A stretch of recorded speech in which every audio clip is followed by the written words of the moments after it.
Scentland, the land of scent.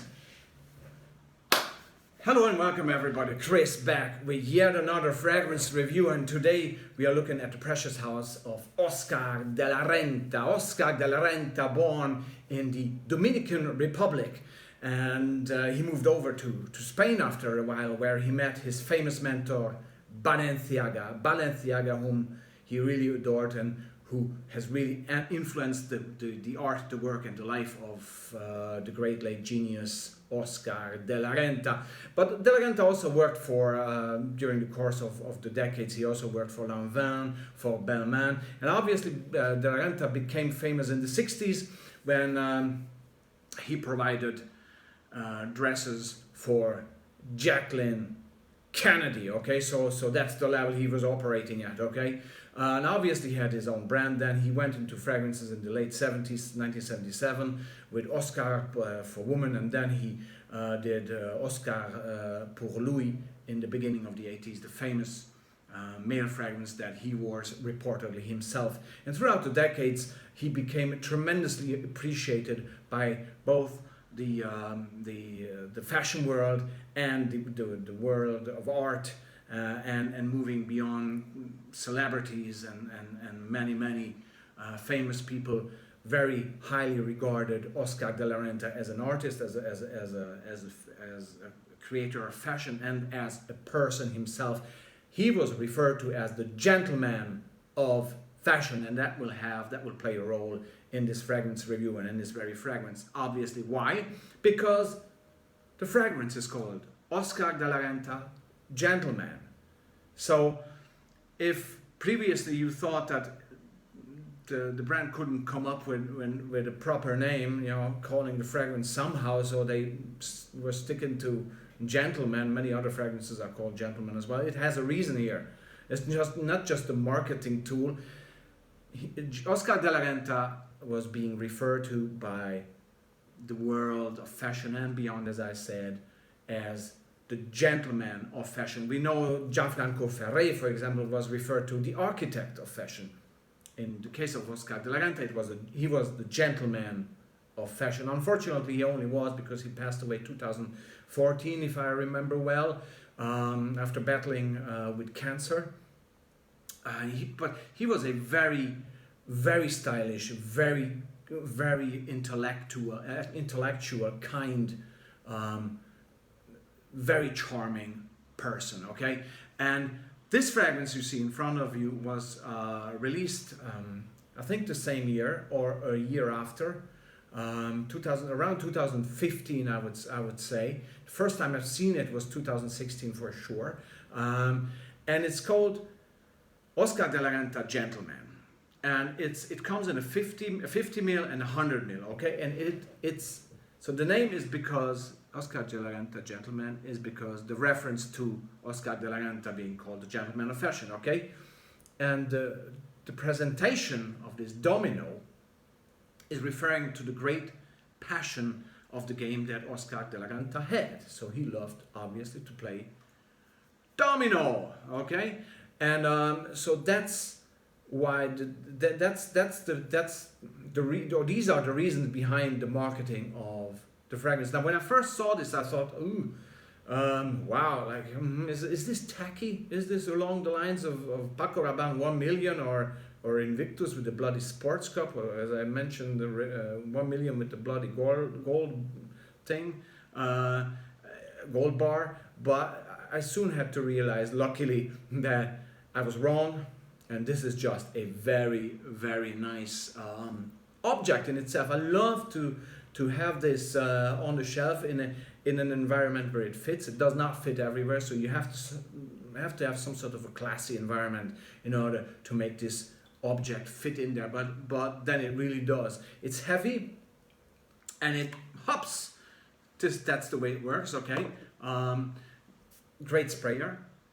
Overall great quality. It doesn't feel tacky at all. I really like it, and I have both versions. And actually, I started to do the review. The postman came and brought another backup bottle of 100 ml, so I had to interrupt and restart the review. So let's talk about the fragrance. What does it smell like? So, what is behind the very innovative way of presenting this fragrance. Okay, obviously it's a tribute to Oscar de la Renta. This came out after he passed away, and it's a tribute, naming it after him, gentlemen, and providing it to the people in a bottle that resembles the passion of Domino that was very much present in Oscar de la Renta's life, in his free time, obviously, when he had some. Okay, so how does it smell like? It smells very nice. So sparkling, so intelligently blended, so yummy, so inviting, never pushy. It has top notes of some fresh top notes of some grapefruit there, some bergamot, slightly leaning into bitter, and a great champagne note, which I tremendously love. And these immediately kind of mix or blend in with spicy cardamom, geranium, labdanum, leatherwood, vetiver, and create a swirl of spicy freshness. But it's only very faintly sweet. I barely detect the cloying sweetness that's very much around these days. There's just a slight hint of gentle sweetness, okay? But it's sparkling, kind of dry as well, and it's soft, spicy. It's swirling, it's lingering.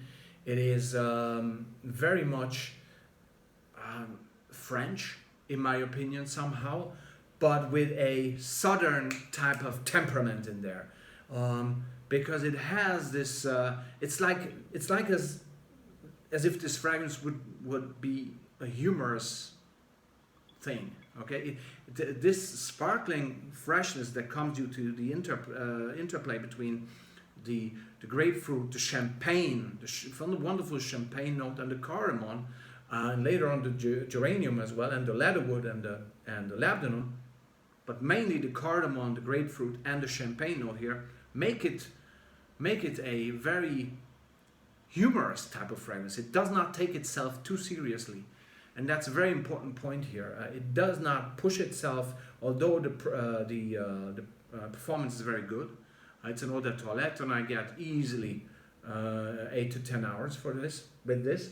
But again, I applied underneath the shirt 5-6 sprays to let it become one with your body heat, to work throughout the day. And I applied on skin and the back of your hair. So I really do a good 8 sprays on this, okay? So at the beginning it's a bit overpowering, but it really helps you then to prevail throughout the entire day. And this is how it works on me for basically the entire day. If I come home and in the evening, even after a night out, and I wear this for a good while now, I can still smell it. And its development is fairly linear, because luckily, because the top notes are so nice that you don't want to miss them. Okay, the sparkling grapefruit and the champagne kind of disappear after a while, and the cardamom, the geranium, the vetiver, the leatherwood, the labdanum, some amber as well. It has some warmth as well, this fragrance. They keep on going and playing a nice interplay with each other. All that between a soft spicy and a soft woody, always upbeat, always fresh, always humorous, always not taking itself too seriously kind of manner. So this has tremendous style. You can wear this being dressed up. You can wear this casual.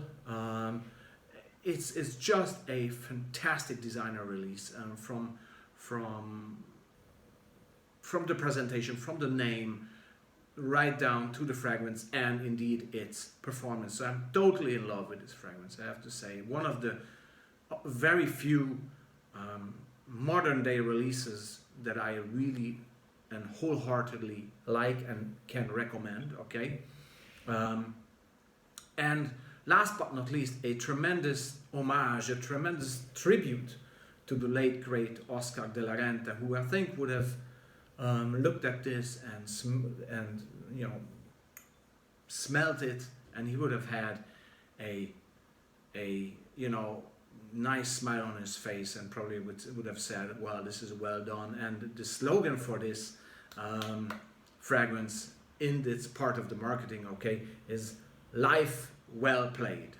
Life well played. Obviously, again, referring to Oscar de la Renta and the playfulness, which is very much present in the fragrance, the playfulness of the domino game and the importance of that brought him obviously a lot of joy throughout his lifetime playing domino. So life well played, and I would say Oscar de la Renta, an homage to the great man. I would say to Oscar de la Renta and his work, life well lived. Thank you very much. This was Chris, and I'll be back with more very soon. Thank you very much, and adios.